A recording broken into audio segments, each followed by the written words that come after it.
Welcome to exam sir studies. This is Shiv Gupta. इस video में हम डिस्कस करेंगे डीएलएड सेकेंड सेमेस्टर का महत्वपूर्ण विषय प्रारंभिक शिक्षा के नवीन प्रयास। इसमें हमने डिस्कस किए हैं महत्वपूर्ण क्वेश्चन जो आपके एग्जाम के लिए बहुत इंपॉर्टेंट होने वाला है। अगर आपने चैनल को सब्सक्राइब नहीं किया सब्सक्राइब कर लें, जिससे आपको डेली की डेली सेमेस्टर परीक्षाओं के वीडियो मिलते रहें। चलिए देखते हैं वीडियो को। पहला क्वेश्चन हमारा है कि संविधान सभा ने निःशुल्क एवं अनिवार्य शिक्षा के संबंध में घोषणा की थी। क्या घोषणा की थी? ठीक है, चलिए इसके बारे में देख लेते हैं। संविधान सभा ने, जिसने देश के संविधान का विकास किया, निम्नांकित शब्दों में निःशुल्क एवं अनिवार्य शिक्षा को राज्य का एक नीति निर्देशक सिद्धांत घोषित किया।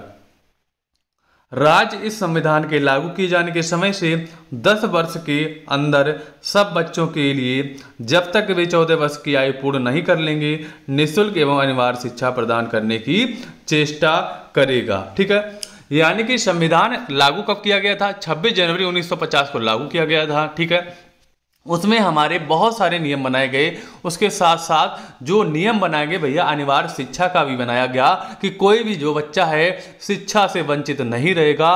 सभी राज्यों को नियम बनाना पड़ेगा। यानी कि इस नियम के लागू होने के समय से 10 वर्ष के अंदर सभी बच्चों के लिए जो 14 वर्ष की आयु पूर्ण नहीं कर लेंगे, जब तक उनको क्या भैया निःशुल्क जो है शिक्षा दी जाएगी। ये भैया संविधान सभा ने बताया था। चलेंगे नेक्स्ट क्वेश्चन पर। नेक्स्ट क्वेश्चन क्या है देख लेते हैं।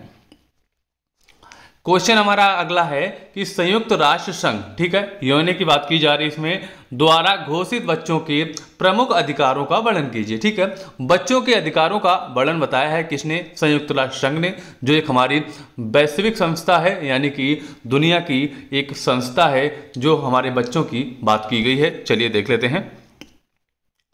संयुक्त राष्ट्र संघ ने बालकों के अधिकारों की घोषणा जो 20 नवंबर 1989 में की। इस घोषणा का मूल उद्देश्य विश्व के समस्त बालकों हेतु मूलभूत मानवीय अधिकार को सुनिश्चित करना था। भारत सरकार ने इस घोषणा को 11 दिसंबर 1992 को स्वीकार किया, जिसके मुख्य बिंदु है ना, ये हमारी है क्या यूएनओ की एक संस्था है जिसने 1989 में बालकों के लिए कुछ क्या है घोषणा कि जिसमें क्या है बालकों के कुछ अधिकार बताए गए हैं, उनके बारे में वर्णन किया गया है। इसमें हम इसके बारे में वर्णन करने वाले हैं, जैसा कि आप देख सकते हैं। अगर हम बात करेंगे बालकों के बारे में, भारत ने कब लागू किया था? भारत ने किया था 11 दिसंबर 1992 को, और यूएन ने किया था, जो संयुक्त राष्ट्र संघ है उसने किया था भैया क्या है 20 नवंबर 1989 को। ये डेट है, इसको याद रखिएगा, ये परीक्षा में आपको पूछी जाती है ना। ये आपकी अति लघुत्तरी या विकल्पी में क्वेश्चन ही पूछा जाता है, इसको याद रखिएगा डेट को। ठीक है, उसके अलावा अगर आपको लॉन्ग आंसर भी लिखना है, उसमें भी आपको डेट की आवश्यकता पड़ेगी, तो इसलिए इनको अच्छे से देख लीजिएगा। चलिए इसके हम बिंदु देख लेते हैं, मुख्य बिंदु क्या है। पहले बिंदु की अगर हम बात करते हैं तो पहले बिंदु की क्या गई है देख लेते हैं। पहला बिंदु इन्होंने बताया कि भैया बच्चों के जन्म के तुरंत बाद पंजीकरण और राष्ट्रीय प्राप्त करने का अधिकार। ठीक है, क्या है, बच्चे का जन्म होता है जिस देश में हुआ, जैसे भारत में जन्म हुआ, ठीक है, तो भारत में अगर बच्चे का जन्म हुआ तो क्या है, उसका बनता है पंजीकरण। ठीक है, पंजीकरण द्वारा उसको राष्ट्रीयता मिलती है कि वो भारतीय है। ठीक है, ये उसका क्या है अधिकार, इससे उसको वंचित नहीं किया जा सकता।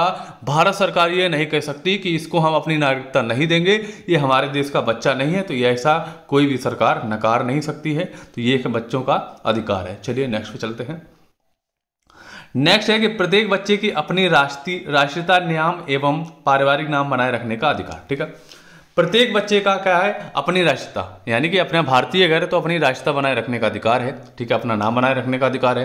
पारिवारिक नाम है ना, जैसे कि चाहे पैतृक नाम हो चाहे पारिवारिक नाम, उसको बनाए रखने का अधिकार बच्चे का है। यानी कि बच्चा जो है अपने नाम के साथ साथ पारिवारिक नाम या पिता का नाम लिख सकता है, वो इसका क्या है अधिकार है। ठीक है, चलेंगे नेक्स्ट पर। बच्चों के माता पिता की इच्छा के विरुद्ध अलग ना करना। ठीक है, बच्चों के माता पिता की इच्छा के विरुद्ध अलग ना करना। जैसे कि बच्चों को जो भैया है माता पिता की इच्छा के विरुद्ध, माता पिता से बच्चों को क्या है भैया अलग नहीं किया जा सकता, और ना ही बच्चे के विरुद्ध माता पिता बच्चे को अलग कर सकते हैं। ये नियम बनाया गया है, ना ही माता पिता अपने बच्चे को अपने से अलग कर सकते हैं, और ना ही माता पिता से बच्चे को छीना जा सकता है। ये क्या है, ये अधिकार है। ठीक है, चलेंगे नेक्स्ट पर। नेक्स्ट क्या है, नेक्स्ट दिया है कि भैया माता पिता अथवा परिवार से पुनः एकीकरण और संबंध बनाए रखने का अधिकार। ये किसका मतलब क्या हुआ? इसका मतलब ये हुआ कि क्या होता है, कभी कभी किसी बच्चे को गोद लिया जाता है, किसी ने ले लिया, ठीक है, लेकिन बच्चे का मन बदल गया, बच्चा या बड़ा हुआ, तो वो क्या कहता है, भैया हम तो अपने असली माँ बाप के पास रहेंगे। तो यानी कि माता पिता अथवा परिवार से पुनः एकीकरण, यानी कि पुनः बच्चा अपने माता पिता, असली माता पिता के साथ आ सकता है अगर उसकी इच्छा हो रही है तो, ठीक है। यही दिया है कि इसमें भैया कि माता पिता अथवा परिवार से पुनः एकीकरण बनाए रखने का अधिकार भी उसको है, ठीक है। या फिर जिसने उसको गोद लिया था उनके पास भी वो दोबारा जा सकता है। ये बच्चे के इच्छा के अनुसार होगा, ना कि उसके समक्ष जो लोग हैं उनके अनुसार होगा। ये भैया बच्चे का अधिकार है, ठीक है। देख लेते हैं आगे। बच्चों के अपहरण, क्रय विक्रय एवं व्यापार को रोकने के लिए राष्ट्र द्वारा कानून बनाना इत्यादि, ठीक है। बच्चों को आपने देखा होगा बहुत सारी किडनैपिंग चल रही है, अपहरण चल रहा है ना, क्रय विक्रय भी होता है कि बेच दिया जाता है। तो ऐसा करने पर क्या है भैया, अपराध माना जाएगा, जिससे आपको क्या है भैया, अपराध के अंदर गिने जाएंगे, जिससे आप जेल भी जा सकते हैं। तो बच्चों के साथ ऐसा आप नहीं कर सकते, ना कोई सरकार ना कोई परिवार। यानी कि कोई भी परिवार अपने बच्चे को किसी को बेचता है तो उसके विरुद्ध कार्रवाई की जाएगी। ये बच्चे का अधिकार है। चलेंगे दोस्तों अपने अगले क्वेश्चन पर। अगला क्वेश्चन है, संविधान के अनुच्छेद 21A में शिक्षा संबंधी क्या संस्तुति है ना। बात की गई 21 से, इसको इंपॉर्टेंट याद रखिएगा। 21 से आपका हमेशा पूछा जाएगा, चाहे कोई भी सेमेस्टर हो, 21A आपका पीछा नहीं छोड़ने वाला है। चाहे आप सीटेट में जाएं, चाहे यूपी टेट में जाएं, चाहे सुपर टेट में जाएं, ये क्वेश्चन आपको सिलेबस में जरूर मिलेगा। तो ऐसे क्वेश्चन ध्यान से देखिएगा, बहुत इंपॉर्टेंट आपके लिए सीरीज लेकर आए हैं, जो आपकी अभी तो काम आ ही रहा है, इसके अलावा सीटेट में काम आएगा, यूपी टेट में काम आएगा, सुपर टेट में काम आएगा, यानी कि आपको हमेशा ये क्वेश्चन काम आता ही रहेगा। चलिए बात कर लेते हैं। अनुच्छेद 21 में संविधान के भाग 3 के अंतर्गत मूल अधिकार में निहित राज्य को 6 से 14 वर्ष तक के सभी बच्चों को निःशुल्क तथा अनिवार्य शिक्षा उपलब्ध करानी होगी। यह राज्य द्वारा कानून के अंतर्गत होगा, है ना। इसका मतलब यह है कि भैया 21 से जो अनुच्छेद बनाया गया संविधान में, तो कोई भी राज्य नकार नहीं सकता कि 6 से 14 वर्ष के जो बालक हैं उनको हम शिक्षा नहीं देंगे या शिक्षा से वंचित रखेंगे। ऐसा कोई भी राज्य नहीं कर सकता, चाहे आपका यूपी हो, चाहे कोई भी राज्य हो, कोई भी इस बात से मना नहीं कर सकता। अगर ऐसा कोई राज्य करता है तो उसके विरुद्ध जो है भैया कार्रवाई की जाएगी, ऐसा इसमें कहा गया है। चलेंगे अपने अगले क्वेश्चन पर। अगला क्वेश्चन है, संविधान के अनुच्छेद 29(2) में क्या प्रावधान है ना। 29(2) की बात की गई है कि हमारे संविधान के अनुच्छेद 29(2) में राज्य द्वारा पोषित या राजनीति से सहायता प्राप्त करने वाली किसी शिक्षा संस्था में किसी नागरिक को केवल धर्म, जाति, प्रजाति, भाषा या इनमें से किसी एक के आधार पर प्रवेश देने से रोका नहीं जाएगा। 29(2) ये कहता है कि भैया संविधान 29(2) के अनुसार राज्य द्वारा पोषित हो या राजनीति से सहायता प्राप्त करने वाली किसी संस्था, मैंने कोई कॉलेज है, ठीक है, कोई स्कूल है, या उसको राज्य चला रहा है, ठीक है, या फिर राजनीति से या पॉलिटिक्स के अनुसार कोई भी सहायता उसको प्राप्त हो रही है, वो संस्था यानी कि वो स्कूल जो है किसी भी व्यक्ति को इस आधार पर मना नहीं कर सकता कि हम आपको प्रवेश नहीं देंगे। कैसे? यानी कि उसकी जात के हिसाब से, उसके धर्म के हिसाब से, उसके प्रजात के हिसाब से, या उसकी भाषा या अन्य किसी अनुसार उसको मना नहीं किया जा सकता। उसका अधिकार है, यानी कि सभी का अधिकार है। उस संस्था में सभी लोग जा सकते हैं, चाहे कोई ईसाई हो, ठीक है, चाहे मुस्लिम हो, चाहे हिंदू हो, उसके अलावा उसकी चाहे कोई भी प्रजाति हो, चाहे उसकी कोई भी भाषा हो, लेकिन उसको अधिकार है उस संस्था में जाने से, उसमें कोई मना नहीं कर सकता। अगर कोई मना करता है तो संविधान के 29(2) के अंतर्गत उस संस्था पर कार्रवाई की जा सकती है। चलेंगे दोस्तों अपने अगले क्वेश्चन पर। क्वेश्चन है, बाल शिक्षा अधिकार अधिनियम के अंतर्गत क्या निजी ट्यूशन की छूट रखी गई है। बात करते हैं निजी ट्यूशन के बारे में। तो इसमें बताया गया है साफ साफ कि भैया कि सरकारी स्कूलों में गुणवत्ता युक्त शिक्षा उपलब्ध कराने के लिए कई प्रावधान किए गए हैं। शिक्षकों को निजी ट्यूशन चलाने की छूट नहीं होगी, साथ ही शिक्षकों को गैर शिक्षण गतिविधियों में शामिल होने से रोका जाएगा, है ना।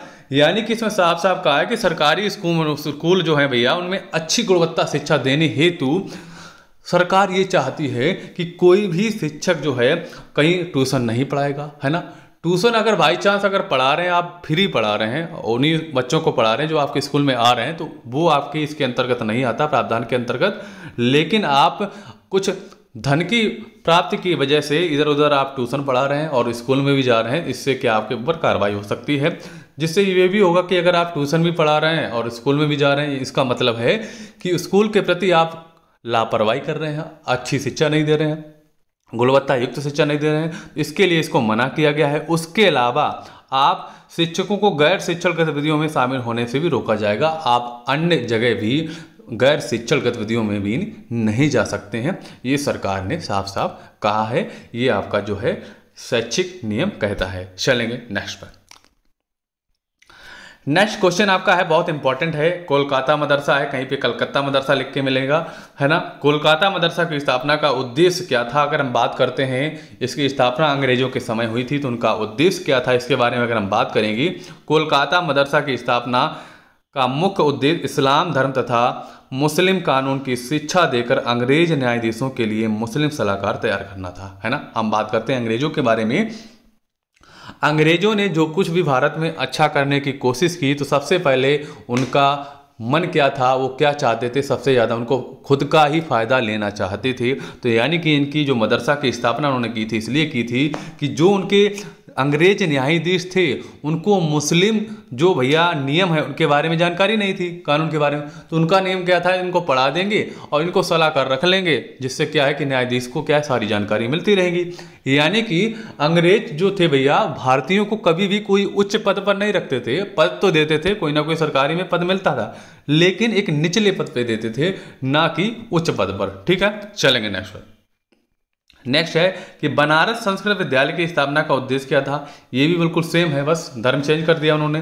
कि बनारस संस्कृत विद्यालय की स्थापना का उद्देश्य था कि भैया मनुस्मृति पर आधारित हिंदू कानूनों की शिक्षा देकर अंग्रेज न्यायाधीशों के हिंदू सलाहकार तैयार करना था, है ना। यानी कि पूरी की पूरी मेहनत करवा लेंगे, पूरी की पूरी जो सलाह है भारतीय दें, हिंदू ही दें, और उनका काम जो है आसानी से चलता रहे, यही अंग्रेज चाहते थे। इसीलिए वो चाहते थे कि कोई भी भारतीय जो है उच्च पद पर ना आए, है ना। ये अंग्रेजों की मानसिकता थी। चलेंगे नेक्स्ट पर।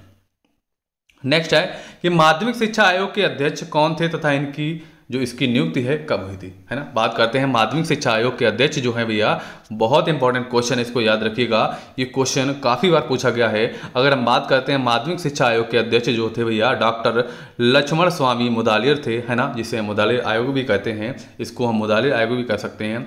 इस कारण इस आयोग की मुदालियर आयोग कहते हैं। और इसके अलावा इनकी जो नियुक्ति है भैया इस आयोग की 23 सितंबर 1952 को हुई थी। कब हुई थी? 23 सितंबर 1952 को इस आयोग की नियुक्ति हुई थी। चलेंगे अगले क्वेश्चन पर। अगला क्वेश्चन है, मैकाले ने अपना विवरण पत्र जो है कब प्रस्तुत किया। हम बात करते हैं मैकाले के बारे में। मैकाले ने अपना विवरण पत्र कब प्रस्तुत किया, तो मैकाले की बात करें तो लॉर्ड मैकाले ने अपना परामर्श जो है 2 फरवरी 1835 को लॉर्ड बेंटिक के पास भेजा। इसी परामर्श को मैकाले का विवरण पत्र कहा जाता है ना। क्या कहा जाता है कि लॉर्ड मैकाले ने अपना जो परामर्श है किसके पास भेजा? लॉर्ड बेंटिक के पास। कब? 2 फरवरी 1835 को। और इसी परामर्श को मैकाले का विवरण पत्र कहा जाता है। चलेंगे नेक्स्ट। नेक्स्ट है कि मैकाले ने अंग्रेजी साहित्य के विषय में क्या कहा था, है ना। बात करते हैं मैकाले के बारे में। तो मैकाले ने क्या कहा, देख सकते हैं आप, बहुत आपको बुरा लगेगा अगर आप सही से समझेंगे इसको, कि मैकाले ने अंग्रेजी साहित्य की महिमा का गुणगान किया, है ना। उसने जो उसका साहित्य था अंग्रेजी, यानी कि इंग्लैंड का जो साहित्य था अंग्रेजी था, तो उसने अपने साहित्य का क्या भैया गुणगान किया। और कहा, क्या कहा कि अंग्रेजी के पुस्तकालय की एक अलमारी के बराबर ही समस्त संस्कृत एवं अरबी का साहित्य है। यानी कि उसने कहा कि हमारा जो अंग्रेजी का साहित्य है ना, इसकी सिर्फ एक अलमारी भर ही भर दें, उसमें क्या शामिल है, उसमें आपका संस्कृत और अरबी साहित्य शामिल हो जाएगा, लेकिन हमारा एक अलमारी, यानी कि उसने हमारा जो साहित्य है वो छोटा बताया। हमारी जो साहित्य की है क्या भैया, बुराई की, एक तरीके से क्या बोल सकते हैं, हमारे साहित्य के बारे में उसने गलत बोला और अरबी साहित्य के बारे में उसने गलत बोला, अपने साहित्य को बहुत महान बताया। ये मैकाले था, है ना। मैकाले अपने ही चीज़ों को विश्वास रखते थे। ठीक है।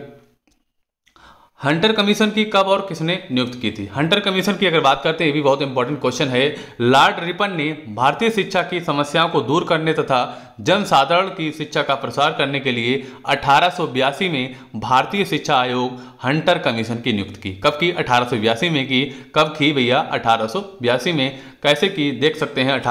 लॉर्ड रिपन ने भारतीय शिक्षा समस्या को दूर करने तथा जनसाधारण की शिक्षा का प्रसार करने के लिए 1882 में भारतीय शिक्षा आयोग की जो हंटर कमीशन की नियुक्ति की गई थी। चलेंगे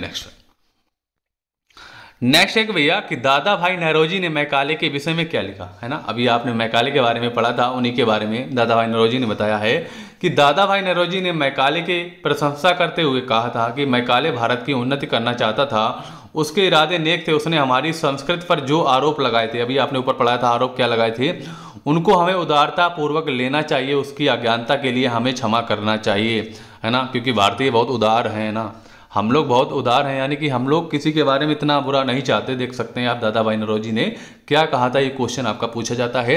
उन्होंने कहा था कि भैया उसकी हमें प्रशंसा करनी चाहिए, उसने भारत के लिए बहुत अच्छा करना चाहा और उसने जो हमारी संस्कृति के खिलाफ कहा था या आरोप लगाए थे, इसके लिए हमें उसे माफ़ कर देना चाहिए। ये दादा भाई नौरोजी के कथन थे, इसको याद रखिएगा। चलेंगे अपने अगले क्वेश्चन पर। अगला क्वेश्चन है प्राच्य विवाद का अंत किस प्रकार हुआ। ठीक है, एक विवाद था भैया प्राच्य और पाश्चात्य, है ना। प्राच्य शिक्षा और पाश्चात्य शिक्षा, उसके बारे में हम इसको आपको बहुत अच्छे से डिस्कस करेंगे। पहले पढ़ लेते हैं। ऑकलैंड ने निर्णय दिया कि यदि प्राच्य शिक्षा पर कुछ धन और व्यय कर दिया जाए, पहले ऐसा करते हैं, आपको समझा देते हैं।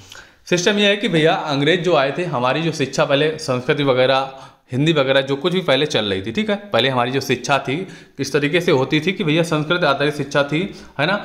उस शिक्षा को भारतीय पढ़ते थे, भारतीय मानते थे। अंग्रेज जब आए तो उनको शासन करना था, तो वो ये चाहते थे कि भैया यहाँ पर जो अंग्रेजी शिक्षा का प्रसार हो, जिससे क्या होगा कि हमें भैया जो नौकर वगैरह हैं, नौकरी करने वाले लोग हैं मिलेंगे, वो अंग्रेजी में अगर पढ़े होंगे तो हमारा जो प्रशासन है आसानी से हो जाएगा, है ना। वो रखते तो छोटे पद पे थे, लेकिन उनको क्या है लोड करवाते, काम करवाते थे। तो यही चाहते थे कि प्राच्य शिक्षा का अंत हो जाए और पाश्चात्य शिक्षा का मतलब है अंग्रेजी शिक्षा का प्रसार हो भारत में, जिससे हमारे काम करने में सहायता मिले, क्योंकि कम पैसे में उनको नौकरी करने वाले लोग मिल जाते थे। तो ये अंग्रेज चाहते थे, तो इसलिए इसका विवाद हो गया। क्या हुआ, उन्होंने प्राच्य शिक्षा पे कोई भी धन खर्च नहीं किया। जैसे नहीं हमारे शिक्षा के ऊपर बजट आता है, उसी प्रकार पहले भी बजट आता था, तो उन्होंने प्राच्य शिक्षा पे कोई बजट जारी नहीं किया और पाश्चात्य शिक्षा पे बजट ज़्यादा जारी कर दिया, जिससे लोग क्या है अंग्रेजी में ज्ञान प्राप्त करें, अंग्रेजी शिक्षा पढ़ें। तो इससे क्या भैया क्या विवाद खड़ा हो गया, और विवाद कैसे अंत हुआ इसके बारे में हम आपको आंसर में बात करने वाले हैं। चलिए अब आप पढ़िएगा, ठीक है। आकलन ने निर्णय दिया कि यदि प्राच्य शिक्षा पर कुछ धन और व्यय कर दिया जाए तो प्राच्यवादी अपना आंदोलन स्थगित कर देंगे। अंत में तत्कालीन गवर्नर जनरल आकलैंड ने अपना विवरण पत्र में प्राच्यवादियों के प्रति वर्ष कितना है 31,000 की अतिरिक्त धनराशि देने की घोषणा की। इस घोषणा में प्राच्यवादियों को प्रसन्न कर दिया। फलस्वरूप लंबे समय से चले आ रहे विवाद का अंत हो गया, ठीक है।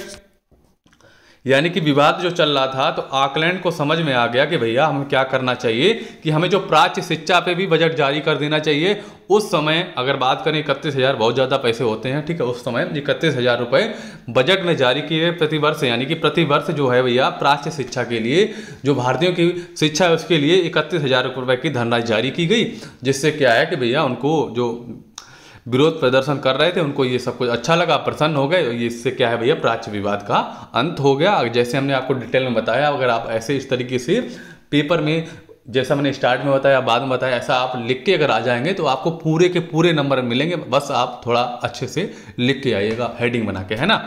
अगर दोस्तों आपको हमारा वीडियो अच्छा लगा, वीडियो को अवश्य लाइक करें, और आपसे हम ये चाहते हैं कि वीडियो को आप ज़्यादा से ज़्यादा शेयर करें, सभी दोस्तों में पहुँचें, जिससे हमें भी मोटिवेशन मिलेगा कि बहुत सारे बच्चे देख रहे हैं, कमेंट्स कर रहे हैं, जिससे आपके लिए हम डेली अच्छी वीडियो लाते रहेंगे और आपके एग्जाम में 95+ अंक जो है आसानी से आ सकते हैं, यानी कि परसेंटेज जो आपका है आसानी से आ सकता है। और चैनल को अगर आपने सब्सक्राइब नहीं किया सब्सक्राइब कर लें। आप हमारे टेलीग्राम जो चैनल है इससे आप जुड़ सकते हैं, जिससे आपको PDF सब कुछ मिलना जल्द स्टार्ट हो जाएगी। और हमारे फेसबुक पेज से भी आप जुड़ सकते हैं। चलिए दोस्तों, आपको मिलेंगे अपने अगले वीडियो के साथ, तब तक के लिए जय हिंद, वंदे मातरम साथियों।